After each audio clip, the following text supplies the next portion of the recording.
तो आज मैं आपको एक अनोखी रहस्यमय कहानी सुनाऊंगी। अगर आप चैनल पर नए हैं तो अभी सब्सक्राइब कर ले। यह मेरा दूसरा नया चैनल है ताकि और भी रहस्यमय कहानी सबसे पहले आप तक पहुंचे तथा कहानी पूरा देखें, क्योंकि अंत में एक अनोखा रहस्य छुपा है। धन्यवाद। तो सुनिए। एक प्राचीन पहाड़ी गांव में, जहां प्रकृति की सुंदरता अपने चरम पर थी, स्वर्ग्राम नाम का एक स्थान था। ये गांव अपने मधुर संगीत और भक्तिपूर्ण भजनों के लिए प्रसिद्ध था। गांव के ठीक बीच में एक पुराना शिव मंदिर था, जहां एक खामोश नादलिंग स्थापित था। यह मान्यता थी कि यह नादलिंग तभी अपनी दिव्य कंपनयुक्त धर वनी प्रकट करता था जब कोई गायक अपने गायन के अभिमान को त्याग कर विनम्रता और सच्चे हृदय से भक्तिभाव से गाता था, न कि केवल अपनी आवाज और रागों का प्रदर्शन करने के लिए। श्रावण मास में गायक और भक्त इस मंदिर में आते थे और अपनी आवाज में दिव्यता के लिए प्रार्थना करते थे, यह मानते हुए कि शिवजी की कृपा से ही उनके कंठ में मधुरता आती है। परंतु पिछले कुछ दशकों से स्वर्ग्राम के गायकों में केवल अपनी गायन क्षमता और दूसरों पर श्रेष्ठता साबित करने की प्रवृत्ति बढ़ गई थी। वे संगीत को केवल एक प्रतियोगिता और प्रशंसा पाने का जरिया मानने लगे थे। हर कोई केवल कितनी ऊंची तान लगाई है और कितनी भीड़ आकर्षित की है इसका बखान करता था, जिससे उनके संगीत में भाव और पवित्रता कम हो गई थी। इस बदलती हुई मानसिकता का परिणाम ये हुआ कि भले ही गांव में कई प्रसिद्ध गायक थे, पर उनके संगीत में आध्यात्मिक गहराई और सच्ची शांति की कमी थी। खामोश नादलिंग, जो कभी अपनी दिव्य ध्वनि के लिए जाना जाता था, अब पूरी तरह से नीरव और प्रतिक्रिया ही न लगने लगा था। उसमें से कोई भी अलौकिक नाद नहीं आता था। स्वर्ग्राम में एक अजीब सी आंतरिक नीरवता और आध्यात्मिक सूखापन आ गया था। श्रावण मास आया, पर मंदिर में कोई उत्साह नहीं था, क्योंकि कोई भी गायक उस नादलिंग को जगा नहीं पा रहा था। कुछ पुराने और सच्चे संगीत प्रेमी चिंतित थे, क्योंकि उन्हें पता था कि नादलिंग का निष्क्रिय होना उनके भीतर के अभिमान और शिवजी की नाराजगी का संकेत है। गांव में गायक रागराज नाम का एक युवा और अत्यंत प्रतिभाशाली व्यक्ति था। उसने कई रागों में महारत हासिल कर ली थी और उसे अपनी आवाज पर बहुत घमंड था। वह सोचता था कि उसे किसी दैवीय शक्ति या सरल भक्ति की जरूरत नहीं है, क्योंकि उसकी अपनी प्रतिभा और अभ्यास ही सबसे बड़े हैं। वह अक्सर उन लोगों का उपहास करता था जो सरल भजन या मौन प्रार्थना की बात करते थे, क्योंकि उसे लगता था कि ये केवल अज्ञानी और कमजोर लोगों की बातें हैं। उसका मन शिवजी की भक्ति से ज्यादा अपनी गायन की श्रेष्ठता और लोगों की प्रशंसा पर केंद्रित था। श्रावण का महीना आया। खामोश नादलिंग नीरव दिख रहा था और स्वर्ग्राम में बाहरी संगीत के बावजूद एक अजीब सी आंतरिक कमजोरी थी। श्रावण के पहले सोमवार की सुबह थी।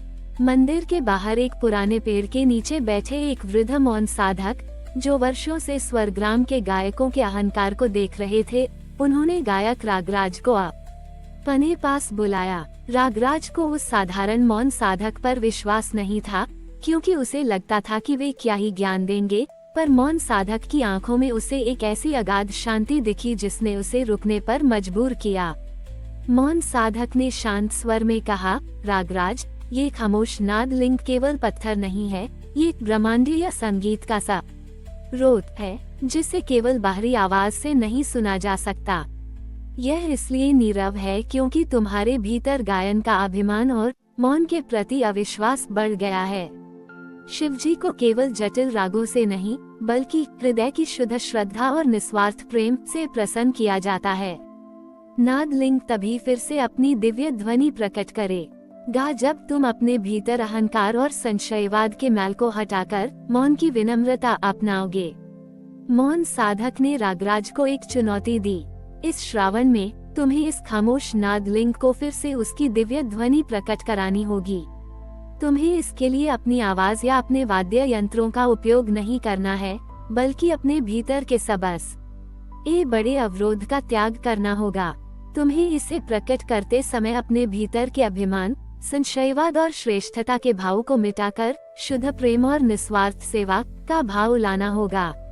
तुम्हें अपने हाथों से केवल विनम्रता और समर्पण के भाव से प्रतिदिन इस नाद लिंग को स्पर्श करना होगा और अपने गांव के उन सबसे उपेक्षित और खामोश स्थानों पर जाकर उन जीवों की सेवा करनी होगी जिनकी कोई आवाज नहीं सुनता। मानो तुम शिवजी के ही संदेशवाहक हो। ये तुम्हारा सेवा संगीत तप होगा। याद रखना, जब तक तुम्हारे भीतर का शोर नहीं हटेगा, तुम्हें शिवजी का वास्तविक प्रकाश नहीं मिलेगा। रागराज ने चुनौती सुनी। उसे यह काम असंभव लगा। वो कैसे अपने गायन को छोड़कर साधारण जीवों की सेवा कर सकता था, जब उसने जीवन भर केवल अपनी कला पर ध्यान दिया था। पर मौन साधक की आंखों में उसे एक अजीब सी शक्ति और दृढ़ता दिखी। उसे अपने भीतर एक अज्ञात प्रेरणा महसूस हुई। उसने सोचा, ठीक है, मैं ये करके देखता हूँ। अगर नादलिंग सच में अपनी शक्ति प्रकट कर पाया तो शायद मुझे भी कुछ मिलेगा। उसने चुनौती स्वीकार कर ली, पर अभी भी उसके मन में संदेह और अपने अभिमानी स्वभाव की एक छोटी सी छाया थी। गायक रागराज ने चुनौती स्वीकार तो कर ली, पर अभी भी उसके मन में संदेह और अपने अभिमानी स्वभाव की एक छोटी सी छाया थी। श्रावण के पहले सोमवार की शाम से उसने प्रतिदिन खामोश नादलिंग के पास जाना शुरू कर दिया। उसने अपने कंठ के अभ्यास और कठिन रागों को छोड़कर मंदिर के शांत कोने में मौन सेवा शुरू की। वह गांव के उन हिस्सों में जाता जहां कोई संगीत नहीं था, जहां छोटे छोटे कीड़े मकोड़े या पक्षी खामोशी से अपना जीवन जी रहे थे। वो उन्हें पानी देता, उनके लिए दाना बिखेरता और प्रकृति की मौन ध्वनियों को सुनने का प्रयास करता, बिना अपनी मधुर आवाज का प्रदर्शन किए या किसी से प्रशंसा की अपेक्षा किए। यह एक अभूतपूर्व कार्य था। एक गायक जिसने जीवन भर केवल अपनी आवाज की जादू बिखेरा था, वह अब विनम्रता से उन जीवों की सेवा कर रहा था जिन्हें वह कभी तुच्छ मानता था। उसे यह बहुत कठिन लगा। उसका शरीर दुखता और उसका मन अक्सर उसे याद दिलाता कि यह सब उसके स्तर का काम नहीं है।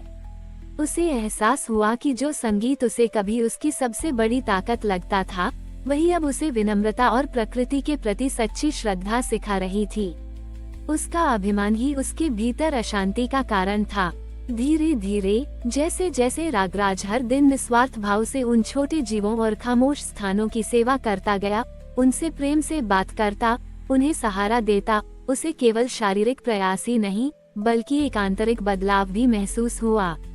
हर सुबह जब वह नादलिंग को छूता और शिवजी का स्मरण करता, तो उसे अपने भीतर के अहंकार और छोटी ही खावे को शांत करना पड़ता था। उसका ध्यान अब केवल अपनी गायन क्षमता पर नहीं, बल्कि प्रत्येक जीव के अस्तित्व और प्रकृति के संगीत पर केंद्रित हो गया था। ये सेवा केवल एक कर्तव्य नहीं था, ये उसके आत्मा का शुद्धिकरण बन रहा था, शिवजी को अर्पित एक तपस्या।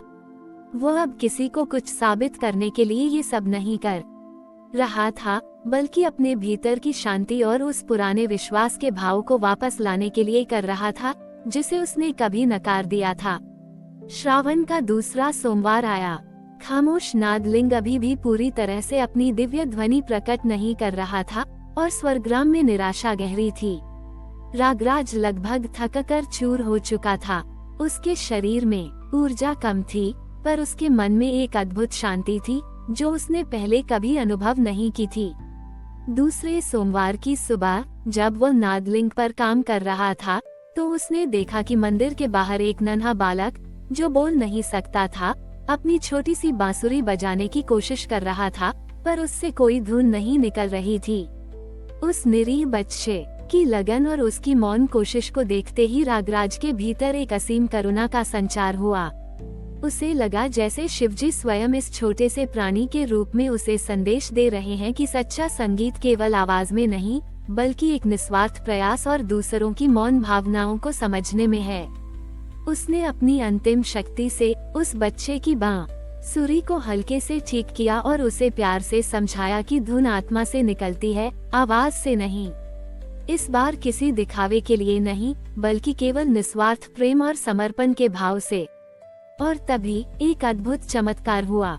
खामोश नादलिंग, जो दशकों से निष्क्रिय और नीरस था, अचानक एक तीव्र, मधुर और ब्रह्मांडीय ओम की ध्वनि से गुंजायमान हो उठा। उसकी आभा इतनी विशाल और तेजस्वी थी कि उसने पूरे मंदिर को ही नहीं, बल्कि पूरे स्वर्ग्राम को प्रकाशित कर दिया।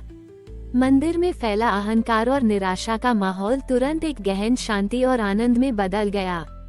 सबसे हैरान करने वाली बात ये हुई कि सभी गायकों के मन से अभिमान का अंधकार छंट गया और उन्हें अपने भीतर ही एक नई आध्यात्मिक ऊर्जा और शांति महसूस हुई।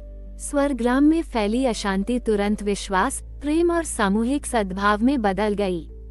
गांव के लोग और गायक, जो उस अद्भुत ओम की ध्वनि और नादलिंग की नई भव्यता से आकर्षित होकर मंदिर की ओर दौड़े, वे निष्क्रिय नादलिंग को पूरी तरह से गुंजायमान और तेजस्वी खकर हक्के बक्के रह गए। उन्होंने रागराज को विनम्रता से नादलिंग के सामने खड़े देखा। उसके चेहरे पर एक ऐसी दिव्य शांति और करुणा थी जो पहले कभी नहीं थी। उन्हें एहसास हुआ कि यह केवल एक चमत्कार नहीं था, बल्कि रागराज के भीतर के गायन, अभिमान, त्याग और अटूट निस्वार्थ सेवा का प्रतिबिंब था, जिसने गांव को सत्य के उजाले से भर दिया था। स्वर्ग्राम वास्तव में सच्चा संगीत, विनम्रता और आध्यात्मिक अंतर्दृष्टि का स्थान बन गया था।